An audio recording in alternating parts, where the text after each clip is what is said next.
But now we want to look at actual survivors that are on our panel, two of which are going to share their stories right now. And I would like for them, after they share their story, what are their thoughts about having been exposed to COVID-19? And, what are their thoughts moving down the line? What has changed for them in regards to having been exposed to COVID? What are they doing differently? What are their concerns? And toss that to the panel. So I'm going to just switch it around. I'm going to start with you first, Ray, right? Ray Montgomery, president of Entertainment Solutions. Ray is a good friend of mine for 30 years, and he is a double COVID survivor and now vaccinated. So Ray, if you don't mind sharing your story and telling me, your thoughts in regards to your experience. Thanks, Carl. Thanks, everybody. My situation was a little different. Last year, St. Patty's Day, I wasn't feeling well, March. Went to a nurse in the company I was with in Manhattan, and she thought that I was running 101 degrees. Good news, you don't have a flu. Bad news, we don't know what it is. You probably have COVID. We don't know what it is, so get out of the building and don't come back without a negative test. At the time, very few people even were able to get the test. You couldn't find it. So only, ball players and so forth were getting it. So I went to a local hospital, took the tests, took a series of tests. And then after about 4 days, at that time, it was a long time to come back to you, 4 or 5 days, I was positive for COVID. I was running a temperature 101 to 103, the worst flu symptoms I've ever had. Everything except headaches, but just incredible weakness and pain. And after about 8 or 9 days of that, I was started to break the fever. And like on the 9th day, all of a sudden I was going upstairs from my living room and I couldn't breathe. I walked to the top of the steps and I was gasping for air. So I had a respiratory issue after the 9th day, in which I just had serious hardship in breathing. In consultation with my doctor by video chat, she recommended on 3 different occasions that I probably should go on. She told me straight up, you need oxygen. If I go into the hospital at the time, what was popular at the time was, from my extreme situation, I'd be on a ventilator. My position to her was, well, what is, should I go on a ventilator? What are my options? What's the upside? What's the downside? At the time, the downside was, as she told me, 40% of the people are coming off dead.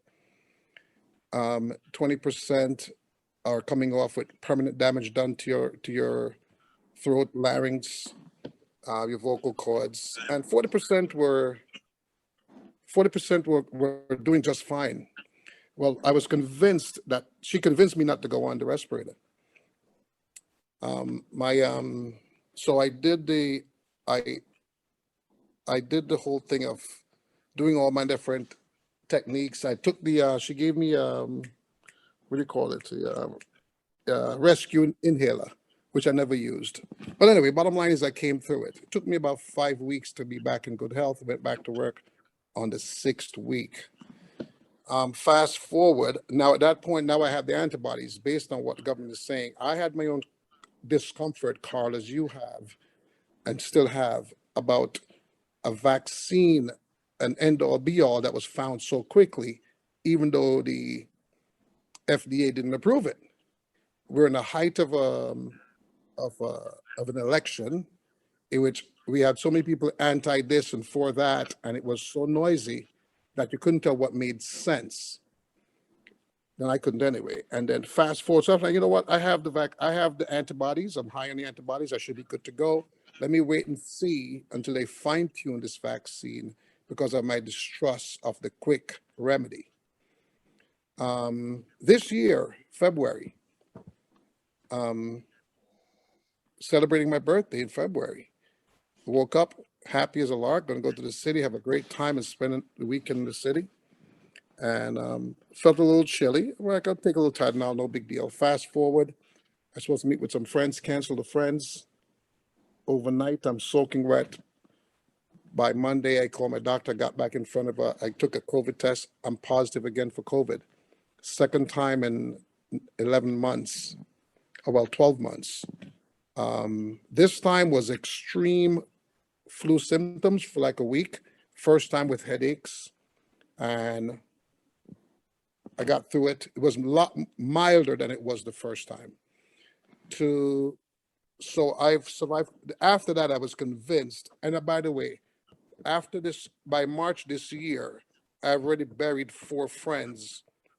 3 of them in amazing shape. One had some prior issues. I've buried 4 friends from COVID.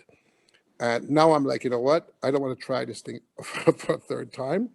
So let me get this the vaccine, to see if it makes sense. Now, with my distrust and my concern with taking a new vaccine, I have to remind myself, I grew up in Jamaica in which we had to take vaccines. Come to this country, you had to take the vaccine without knowing what's in it. As a parent, I volunteered my children to vaccines. Any surgery, oral surgery I've ever done, surgery on all the nonsense I've had, none of us know what's in it, what's in the medication. So this whole thing about, well, and I hear a lot of the anti-vaxxers who are just people who just want to say, it's my body, I can. When they say that, I don't know what's in it. So, and I asked them, you know what's in the Diet Coke you just had today for lunch? And we don't know. So we have to just I think we need to be smart about what we're doing, what we're saying when it comes to not taking something. The government's responsibility, to answer just to my opinion as you asked me, it's the government responsibility to take care of its people. And if the government mandate that you should take the vaccine to be in public places, I agree with it. You don't have to take the vaccine, but you don't have to be in a public place either. So you have the right, as Yvette Clark was saying before, while it's considered a mandate, you don't have to do it. You could stay home. You could not mix with other people. It's the government's job to protect the populace. So I am an advocate. I'm not an advocate, but I'm a strong believer that government should play a role in protecting each other. The same way we make sure everybody wears seatbelts, but make sure no people don't drink and drive. It's government responsibility to make sure that most of us, the population, is protected. And for those of us who think that we shouldn't take it, I respect the opinion. I have friends and family members who are adamantly against it, and I respect their opinion. But I don't think that if my children were still of school age, that they should be able to go to school in the same class with your kid who may be exposing them to the same nonsense, or I shouldn't sit in an airplane next to you if you refuse to wear a mask and you could be COVID positive, because you have a choice. If you have a choice, drive yourself to where you're going. So that's my opinion overall on the subject. Ray, thank you. Any comments from any of the panelists in regards to Ray's conditions that he dealt with? I'm glad he did relatively well, given that he had it twice. Now, one of the things that I admired about Ray during this thing, and I was speaking with him, and was that he kept himself in very good physical shape. So my question is that, was that one of the best things in regards to him having a pretty much of a healthy lifestyle, even though he had friends that were pretty healthy that passed, but for Ray, or do you think it's, depends on the individual? So I'm just curious. It goes back to what Dr. Parsons mentioned earlier. Sometimes it's the luck of the draw. People could be very unhealthy, obese, heart conditions, underlying conditions, and then somebody could be perfectly fit and still go. And we've seen it both on both sides. The worst part of what we have seen, that there is no question about, is that in the second half of the wave of this pandemic, it was African-American people, primarily African-American men, that were dying. So we have to take it very seriously. And yeah, it doesn't always mean just because you're fit. I train every day. I cycle, I calisthenics, the whole nine, and been vegetarian over 30 something years, and I still got infected. I recovered without any of the pharmaceutical drugs and what have you. I mentioned some of that yesterday, but it's the luck of the draw. You have to really take it serious in who you are around, in terms of other people who may possibly be living reckless lives or do not take it serious in terms of the transmission of the disease. And that exposure is very important, because if you're already compromised, myself, I mentioned yesterday, with a history of autoimmune disorder, thought I was fine. Hey, I eat this way, I work out, this, and that. And I went to a convention in Detroit.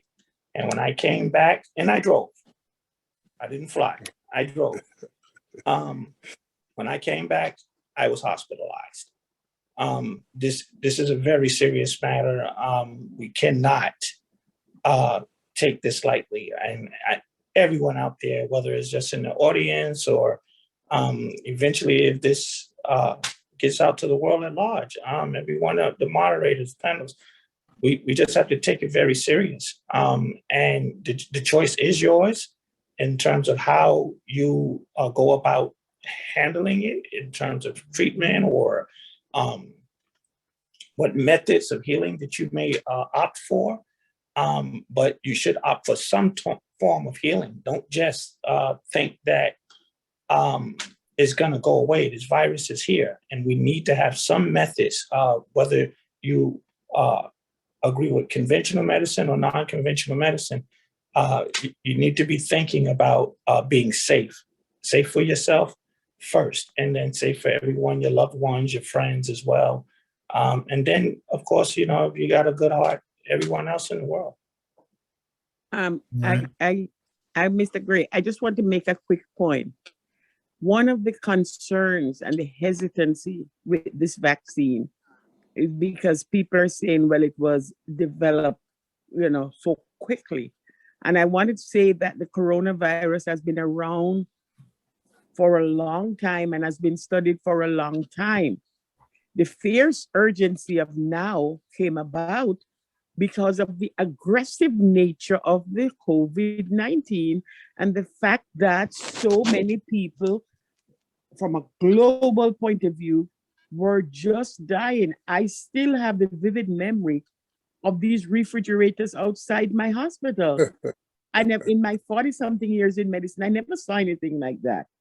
So when people say, well, it was developed, too quickly, I want people to be mindful that this virus have been studied for a long time. And yes, this is, for all the scientists that we have globally, we absolutely needed people to move forward and get something rolling because so many more people would have died. Understood. I'm Understood. sorry, Carl. Dr. Millicent, I've in reading, in researching, I realized even Obama spoke about COVID back in the day, and and I know about SARS from back then. The problem was most of us, the population, never heard of it, so we didn't know about COVID. All we know, this stuff just took the world by storm, and in the volatile political divide that we had, which I came to America when Ronald Reagan was president. I've never seen the country so divided. O.J. Simpson's situation didn't divide us as much. Obama winning the presidency didn't divide us as much. This election was very, very divisive and very, very volatile. And when COVID came up in that time, and then you have your politicians saying what they're saying, it put a lot of us, the people who are not as informed as the professional and scientists like yourself. We have no clue. We're just reading the headlines and seeing people dropping like flies and these tractor trailers, icebox outside of nursing homes. So it became a thing of what's the truth? Not CDC, FDA won't approve this drug. Nobody's saying this is approved except a politician. So us, the population, have to be, holy smokes, what's this about? Is this Tostiki all over again? Some of us had that reservation. I was one of them who's like, whoa, this stuff came about really too fast. So I can understand why there's hesitation Yes. among the population, 100%. But I was convinced after burying a few friends Donald Trump. and getting it a second time, I was convinced, you know what? I don't want to try this on for a third time. When there's a young rapper kid in New York, his dad used to work for me, Fred the Godson. I spoke to that. He and I had COVID at the same time. We were all laughing and talking. He was dead in 4 days. So I was convinced that I'd rather take a chance on this vaccine. And I'm happy that today, and there's a doctor who spoke earlier, that majority of the people who are laid in hospital beds or dying today are unvaccinated. I am comfortable to say that the vaccine is doing something good. And, you know, I'm part of we all of us who have taken this vaccine are, for lack of a better term, we're lab rats right now. We're the experiment right now because we're the first go around. So I think I'm happy that majority of the ones who are dying today are unvaccinated. So I think we made a right choice, in my opinion. All right. That's why the Lysol. That's why it became so scarce, because all of a sudden people were looking on the information and say it's effective against the coronavirus. All of a sudden, the price of Lysol went so crazy, and it became so scarce because people grabbed it up. It was always there. All right. All right. Thank you, guys. Thank you, guys. We wanted to also have one of our other presenters, Miss Monique Anderson, who's an elementary school teacher, talk about her experience also as a double COVID survivor, but has her underlying autoimmune disease that's part of her genetic makeup. So Monique. Yeah, let me correct you slightly. I only had COVID once in July. Oh, sorry. Okay. So I had it in July. I just recently got tested for my antibodies, and they're still robust and active. So I still have full active antibodies from July. So I do have chronic asthma. I do have an autoimmune disease. I am not vaccinated, nor do I have any intentions of getting vaccinated, because my immune system did what it was supposed to do against the virus. I had little to no symptoms when I got COVID. The only reason why I did get a test is because I was traveling. So I was in Jamaica, and of course I had to get tested to come back into America, and my test was negative. 2 days after I came back home, I ran 7 miles because I'm a runner, I'm an athlete. And I had to go pick up my daughter from my mother's house, and I had a runny nose. And I thought it was because of post-nasal drip from being in the ocean and coming in the air conditioner. And I had it was like around the time we had like a really bad heat wave, and I had my air conditioner on in my apartment, like at a very cold. So I thought I had post-nasal drip. So I says, well, I'm going to go to the drugstore and get some Claritin D, but the urgent care is right next door. Out of abundance of precaution, let me just go get a COVID test. And I tested positive for COVID. And they told me I had mild symptoms and to go home. And if my symptoms get worse, to go to the emergency room. Prior to getting COVID, I'm just someone that don't subscribe to Western medicine. I follow natural Chinese medicine. I take any alternative medicine that where I don't have to be dependent on a pill. I am someone who's very educated about my body. I'm someone who does not eat a watermelon without a seed, a grape without a seed. I do know what's in almost everything that I take. I'm very much aware and educated about that. So I don't approach, if I say that I'm not getting something because I don't know what's in it, that is because there's a lot of things that I put in my body.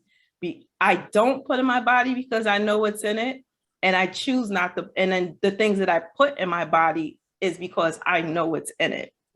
So when I got COVID, I was not really that concerned about how I was going to fare against it because I educated myself. I knew that most of the people in America has a vitamin D deficiency, which can help against an immune response or inflammation with your lungs. I also have did a lot of research on my own body, knowing what my own body needed to be strong and efficient because I do have an autoimmune disease. So I do eat an anti-inflammatory diet. So I knew the likelihood of me having a cytokine storm, which is why most people get sick from COVID, which is why most people have become long haulers of COVID, is because their own poor immune response or their overactive immune response that causes them to get sick. I knew the likelihood of that happening to me because I knew my immune markers would not happen. And so when I did get COVID, I didn't have a fever. I never had a cough. I didn't use my asthma pump. The only thing that happened to me was I was fatigued for a couple of days. I lost my taste buds for a couple of days, and I had a lot of sinus pressure up in my nose that eventually went away. And yeah, that was pretty much it. I am not concerned about if I get it again, what happened, because even if my antibodies wane, I know that I have B and T memory cells that if I'm ever exposed to the antigen, that they will immediately have a response to it. I live in Westchester County. We don't have the mandates that they have in New York City. I can walk into any restaurant, any gym without my mask, work out without my mask. I teach in my school because New York State have certain mandates. I'm tested every week. I'm tested every week with an oral swab test. But 20% of our school population, whether they're vaccinated or unvaccinated, as well as children, have to be tested anyway. I'm just somebody in that pool that gets tested. And yeah, that's my COVID story. And I think that as we push vaccines, because America we don't have a healthcare system. I learned that when I got my autoimmune disease, that I was feeling terrible. And it was only through my own diligence and research that I was able to fix my own symptoms because I was told that I wasn't sick enough to treat. So I learned from my own medical experiences is that to take charge of my own body and take charge of my own health. And while we push this vaccine, and I'm not an anti-vaxxer, I believe in medical autonomy and me making the best decisions for my body. We do not push strengthening your immune system because I've known people who are fully vaccinated that end up in ICUs and on oxygen tanks, fully vaccinated. And that didn't happen to me because they did not have control over their own body. We're not pushing for people to become healthier in spite of this pandemic. The vaccine is great, we have it. Great that it is a solution to a problem, one type of solution, but we need to be pushing, and we don't push it. How can you build your own immune system? How can we use this pandemic as a torchlight on how to fix a lot of America's poor healthcare problems? All right, thank you, Monique. I So promised 15 seconds. Go ahead. One, when I started my women's center more than 30 years ago, the zeal for me was to combine the naturopathic sciences with conventional medicine, because the synergistic effect has to be better when you're doing both. My experience in medicine is that there are a lot of persons who follow one track. They're either going all conventional and they're not taking the little vitamins. You see, like Miss Anderson said, the vitamin D, the C. I believe in all of that. But here's one thing I want us to keep in the back of our mind: the variance. Because we have the variance, that we have survived COVID once does not necessarily mean that if we get the variance, the outcome will be the same. Just a word of caution to the audience. So when I just I- want to jump. Can I That's just ask important. It's something? When I got important that she COVID, mentioned the variance. It's When I important got- that she mentioned the Hold on. variance in terms of people that have been exposed, because yeah, Monique, blessings to you. You talked about the B cell and T cell memory of the immune response. That's the primary response of the immune system. But when a variant comes, it won't recognize the new variant. Those B cells and T cells do not recognize that. Right. That is a whole new experience for them. They're like somebody that have a short-term memory. Yeah, I was They- going to say they'll forget. I had the chance to meet Monique yesterday, and I was so impressed with her story. And I woke up this morning to the New York Post article of Sean Roden, who was like a Mr. Olympia for many, many years in a row, who passed away. And I just want to show you one picture, just so that we can just understand what it is about, like, believing in your own, like, strength and convictions. Like, this is what, oh, I guess you're not going to see it, but he's a bodybuilder. He like won many, many, many things. He was 46. What did he die of? This is a man who has like probably 2 to 3% body fat. He died of a heart attack. Now, that is extremely improbable for somebody who works out the way that he does, who eats the way that he does, who doesn't smoke, who follows an extremely healthy diet, right? You would think that at 46, if you look like the way this man does, and I wish I could show you a picture, but because of my background, I can't. But you can all Google him. He died today, unfortunately. He was 46. And he died of a heart attack. And you look at this person and you're like, this is not possible, because I know so many people who are 3 times the size of this human who don't die of a heart attack. And I think that that is the problem with taking one individual instance of saying, I was okay, and therefore what I did was the reason I was okay. We actually don't know why we were okay or why we were not okay. Like marathon runners who have done 30 or 40 marathons can die of a heart attack, and opposite people don't, right? People who smoke for many, many years don't get lung cancer, and somebody who's never touched a cigarette does.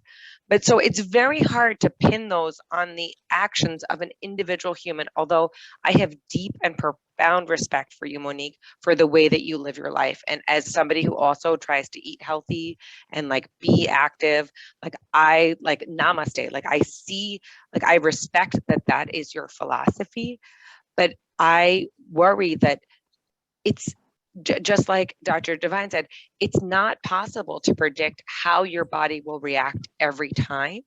And I worry that we can take all the preventions we can. You can be the person who drives the speed limit, who wears your seatbelt, who only drives during the day, who never drinks. You can still be hit by an 18-wheeler, right? And then similarly, you can be the person who's like devil may care, never wear their seatbelts. You can spend 20 years like that. And some of it is also up to chance, and we have to acknowledge that confounds sometimes our view of the things. We may be lucky, and we may ascribe that luckiness to like, my body is stronger. Maybe it is, but maybe it's not. Like we my don't doctor, when really know that. When I got COVID, because I got tested in the ER, I got tested in an urgent care. I went back to my regular physician after I came out of quarantine for 10 days, out of abundance of proportion, because I do have asthma. to make sure that I didn't have any lung inflammation, to make sure everything was okay. And he looked at me and he said, he looked at my records and he said, did you get vaccinated somewhere else? I says, no, I'm still unvaccinated. And he said, well, 90% of the people who get COVID are like you. They have little to no symptoms. He said, I was just concerned if you were coming through the airport, you didn't transmit it to someone else who was unhealthy. Me personally, from doing my research, and I'm not going to disclose my whole medical profile here, there's research given that the vaccine would have more of an adverse effect on my body than with COVID, based on scientific medical data on its reactions to certain people having certain other conditions that I don't want to disclose here. I agree with you on that, Monique. I agree with you 100%. One, your medical condition is your privacy. So when you hear me speak about my own, I'm very limited into how much I speak into it. And two, that in terms of autoimmune diseases, particularly taking what we're calling vaccines or what have you, can trigger these cytostorms that you were talking about earlier and threaten your life. The important thing that I think we're not discussing here are the alternatives and the root of being able to use plant medicines, which most of these pharmaceutical drugs have been derived from and somehow synthesized. But as us speaking to Dr. Parsons respectfully, when we say what we don't know, when it comes to plant medicines in terms of their chemical structure, the phytochemical of those plants, thousands and thousands of years of history goes into this. It's not like the new medicine that we I have couldn't now agree that more. we still I have. eat like lots of fruits and veggies every day. Like that is, I believe in the Greek, like when people say like, how should you eat? It's like mostly plants, colorfully, not M&Ms, like eat your colorful vegetables. And but that is, I could not agree more. Like I wish everybody ate more vegetables. I think it's the best thing for you. I could not agree more. It's So not guys, even, it's so not, guys, it's I'm not sorry. only eating vegetables, it's taking your trace minerals, your selenium, your zinc, your iodine. Eating It's it's a whole profile. 100%, Monique. You are you are espousing the truth.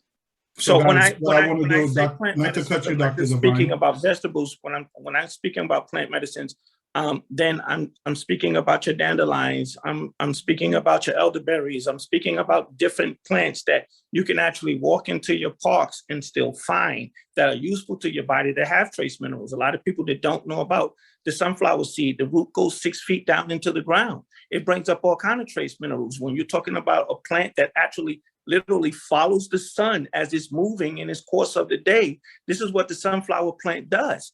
Okay. It actually rotates into the direction of the sun. Those seeds from that plant offer vitamin D and vitamin E sources.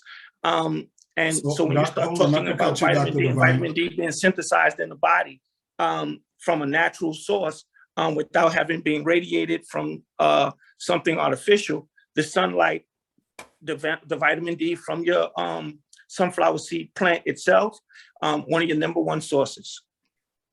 Right. I didn't want to cut you. We have a whole segment that we want to talk about the holistic side of things. So I didn't want to go deep into what you're talking about right now. I'm sorry. All right. I didn't think it was deep, but okay. I wasn't trying to cut you. I was trying to get my whistle out and you know, see if we could get a quick pause. So Monique, I want to thank you for that story. It's definitely one of those, I can't say rare cases. I am not an expert in anything, but your story is definitely motivating in regards to your, the way in which you conduct your life right now, you know? And if there's a takeaway from me, I'd be taking all my little bushes that I get from Jamaica and sneak into the country if there's no law enforcement on here. But, I bring in all the merengues and all these different things, and I make super teas, and I'm loving it. you know, every minute of the day. But, you know, we all could do better in our daily diet. And Monique, you're definitely, I know your girlfriend is on the line here, Chantel Beaumont. You have, she considers, what is the name? I think it's Fantastic, or your handle. It's you have this handle like you are this, like a superwoman, and I give you all the kudos. Wake up every morning, take your black seed oil and your oregano seed oil. Your oregano oil is all antiviral, but more importantly, you have to keep your mind and your spirit and everything else aligned with your health. It's a lifestyle. All right. Thank you so much. I applaud you. Thank you. Thank you. Thank you.